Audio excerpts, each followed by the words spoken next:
The fight of Marx and Engels against different tendencies of pre-Marxist socialism, for the theoretical foundations of the Communist Party won the task set before themselves by Marx and Engels. The conquest of the members of the Union of the Just was extremely difficult.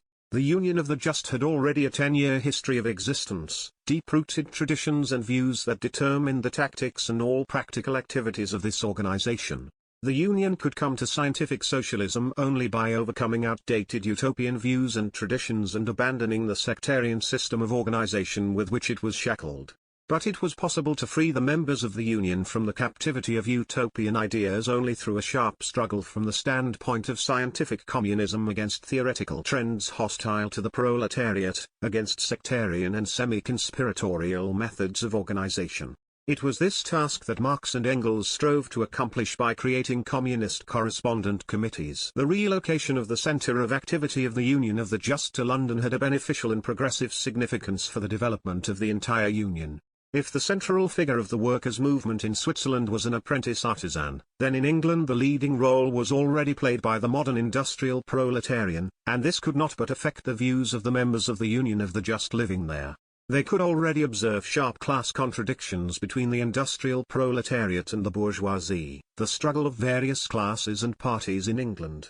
Another important prerequisite for the progressive development of the Union was that its members and leading figures, Schapper, Moll, Bauer, could here clearly get acquainted with the revolutionary activities of the first political organization of the English proletariat, the Chartist Party.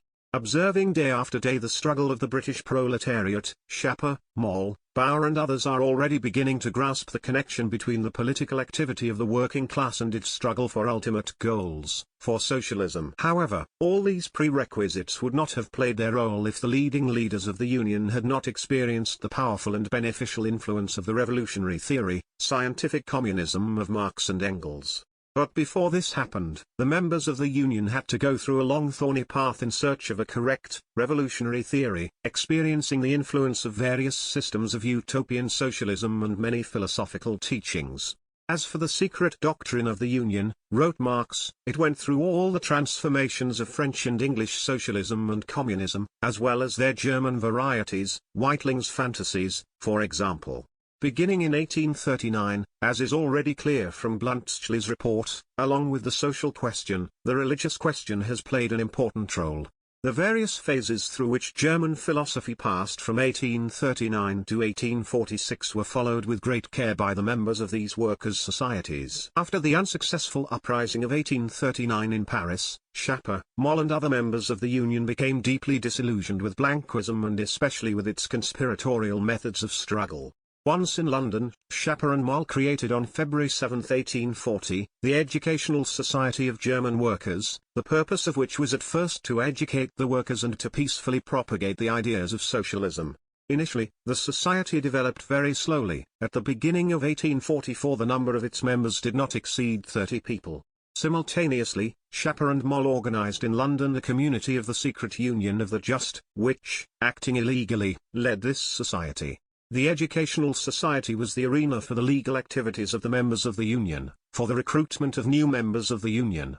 Thus, the Education Society was the school that prepared new members for the Union of the Just. The theoretical views of the London leaders of the Union were at this time extremely shaky and contradictory. Remaining under the predominant influence of Weitling's egalitarian communism, Schapper, Moll and other leaders of the Union at the same time fell under the strong influence of the peaceful utopian socialism of Robert Owen and Courbetism, which, after 1840, was the secret teaching of the Parisian communities of the Union of the Just. And Bauer, between Weitlingism, Courbetism, and Owenism, they first met Engels. All three, wrote Engels, I met in London in 1843, they were the first revolutionary proletarians I saw. A very colourful sketch of these three first proletarian leaders is given by Engels in 1885 in his work on the history of the Union of Communists. Describing Schapper, Engels wrote, heroic build, resolute and energetic, always ready to risk worldly blessings and life itself, he was an example of a professional revolutionary who played a famous role in the 30s. As his development from a demagogue to a communist shows, he, with a certain slowness of thinking, was by no means inaccessible to a deep understanding of theoretical questions, and with all the more constancy he adhered to what he once recognized. That is why his revolutionary fervor sometimes went against his reason, but subsequently he always noticed his mistakes and openly admitted them. Hugo was a big man, and what he did for the initial organization of the German workers' movement will never be forgotten. Engels also speaks very warmly of the activities of Joseph Moll and Heinrich Bauer. About Moll Engels wrote, "He was a strong man, of average height. How many times, together with Schapper, they triumphantly defended the doors of the hall against hundreds of bursting opponents, a man who, in energy and determination, in any case did not yield to his two comrades, and mentally superior to both of them. He was not only a born diplomat, which was proved by the success of his numerous trips as a commissioner, but theoretical questions were more accessible to him. 1. Engels characterizes Moll as one of the most indefatigable, fearless and reliable fighters of the proletarian party. Moll and Bauer, like Schapper, by the end of the 40s, imbued with the revolutionary communist views of Marx and Engels, became their assistants in the reorganization of the Union of the Just into the Union of Communists. The life of Joseph Moll, full of ebullient revolutionary activity, was cut short in the fall of 1849, when he, participating in the battle on Mergel in the Revolutionary Army against the Prussians, was struck by a bullet that hit him in the head. Heinrich Bauer emigrated to Australia during the reactionary period, and his further fate is unknown. By 1843, Engels had already become acquainted with the socialist views of the Owenists, with their methods of propaganda, and elucidated them in his letters from London. In them, Engels, emphasizing certain positive aspects of the activity of the Owenists, their educational work among the English proletarians, at the same time criticized the peacefulness and utopian foggy writings of Owen and his supporters. The London leaders of the Union of the Just, still under the influence of the Owenists and acting together with them, organize rallies to unite Democrats and Socialists from different countries, and are trying to create international associations of Democrats and Socialists. So, in October 1844, Schapper, together with some emigrant Democrats from other countries, managed to create the Society Democratic Friends of All Nations, which aimed at uniting all true Democrats of Europe, mutual exchange of information on the success of democracy and socialist propaganda in countries, discussing democratic and socialist newspapers published there, providing assistance to Democrats emigrants, expelled from their countries, organizing international public meetings, etc. The Democratic Friends of All Nations Society was actually headed by the leaders of the German Workers' Educational Society. Head of the International Society became Schapper ''S. This society was numerically extremely weak and did not last long. Representatives of the Chartist Party were not part of it. As the leaders of the Union expanded their international ties, drew closer to the revolutionary Chartists and became more familiar with the daily struggles of the English proletariat, they had to gradually free themselves from their former utopian views borrowed from the Owenists. The leaders of the Union of the Just in London contacted the Chartists in September 1844. Engels, in his article on the history of the Union of Communists, reports that the London leaders of the Union entered into contact with the Chartists through him.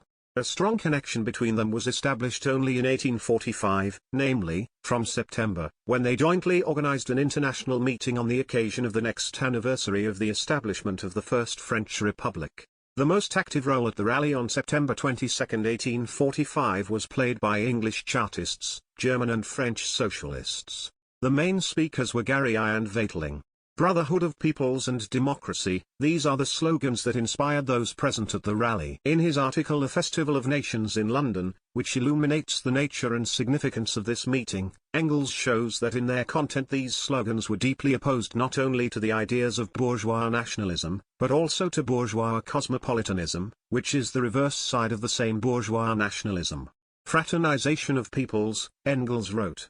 Everywhere are now exhibited at the proletarian party in opposition to both the old, inherited from ancestors, national egoism and hypocritical cosmopolitanism chasing egoistichescomu free trade.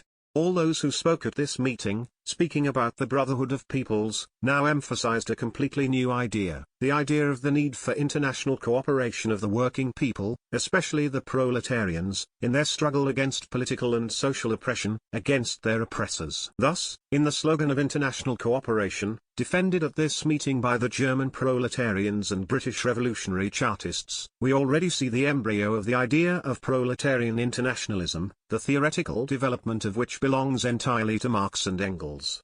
The slogan of democracy, defended at this meeting, also had a fundamentally new character. Speaking about the new content of the words democracy and brotherhood of peoples, Engels wrote, "In reality, these words now have a social meaning, in which their political significance is melting. Democracy has become a proletarian principle, a principle of the masses. The masses may more or less clearly understand this only correct meaning of democracy, but for all in democracy there is at least a vague sense of social equality. The democratic masses can be ranked, without fear of error, among the fighting forces of communism." On this fundamentally new basis, on September 22, 1845, a new international association, the Brotherly Democrats Society, could have taken shape. All previous attempts to create such associations, such as, for example, the Democratic Friends of All Nations, inevitably failed, as Schapper and other leaders of the London Educational Society of German Workers tried to unite in one organization people of different trends, Owenists, Chartists and radical bourgeois. Naturally, nothing significant came of these attempts. This is emphasized by Engels in the above article. In 1845, the leaders of the German Workers' Enlightenment Society began to move away from the Owenists and draw closer to the Chartists, and this made possible the international unification of revolutionary Democrats living in London, which was announced at a meeting on September 22, 1845. All international appeals of the Brotherly Democrats Society have always been signed by the leaders of the Union of the Just. On the other hand, Garney and Jones did not undertake any international performances without the consent of Schapper, Bauer, and Moll. The left wing of the Chartist party was closest to the German members of the League of the Just, although they were associated with many other revolutionary émigrés living in London at the time. Owen's utopian socialism, despite its English nationality, was alien to the revolutionary Chartists, since it rejected the need for political struggle and especially the revolutionary struggle of the proletariat. This closeness between the London leadership of the Union of the Just and the left Chartists was manifested in particular in the fact that the motto of the Union "All Men Are Brothers" became the slogan of the Society Brotherly Democrats, in which Chartists played a prominent role. Garney declared his agreement with the ideas advocated by the Union of the Just at the celebration of the first anniversary of the Fraternal Democrats Society on September 26, 1846. The German government, Garney said, decided to persecute the German communists and declared communism a state crime. The principles of the German communists are the principles that we proclaimed in our appeal tonight. We must therefore express our sympathy to our persecuted brothers. The strong bond between the London members of the League of the Just and the revolutionary Chartists undoubtedly strengthened the Union's position both within Germany and in the European socialist movement. The Union of the Just took on an increasingly international character in London. Since the centre of gravity was shifted from Paris to London, wrote Engels, a new moment has come to the fore, the Union from German gradually became international. The Workers' Society, in addition to the Germans and the Swiss, also included representatives of all those nationalities who mainly used the German language to communicate with foreigners. They were Scandinavians, Dutchmen, Hungarians, Czechs, South Slavs, as well as Russians and Alsatians. The London Educational Society of German Workers in June 1846, according to Schapper, had 250 members. It included 30 Germans, 40 Scandinavians, 20 Hungarians, as well as Poles, Russians, Italians, Belgians, French, British and representatives of other nationalities. The international composition of the Educational Society also determined the international character of the Union of the Just. Just like the Legal Enlightenment Society, a secret alliance, wrote Engels, soon assumed a more international character, at first, however, only in a narrow sense, practically, due to the motley national composition of its members, theoretically, from the conviction that any revolution, in order to become victorious, must be European. We haven't gone further than this, but the foundation has been laid. The theoretical views of the leadership of the London Educational Society, as well as the leadership of the Society Bratsky Democrats, were still extremely vague. In the program messages of the Brotherly Democrats Society and the Enlightenment Society, vacillations between proletarian internationalism and petty bourgeois democracy with its vague general democratic phraseology, in which the leaders of these organizations were still captive, were constantly manifested. A typical example of this position is the address of the London Educational Society of German Workers, issued in September 1846 on the Schleswig-Holstein question. In this address, the leaders of the society throw the national question overboard, reducing it to national prejudices or to the selfish interests of the possessing classes.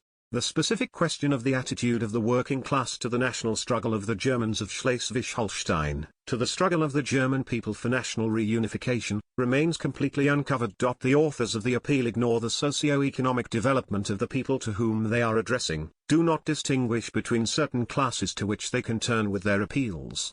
Thus, they turn to the proletarians in Schleswig-Holstein, where, as Engels points out, there is no one but the peasants and the craft workers. This document was sharply criticized by Engels in his letter to Marx dated September 18, 1846.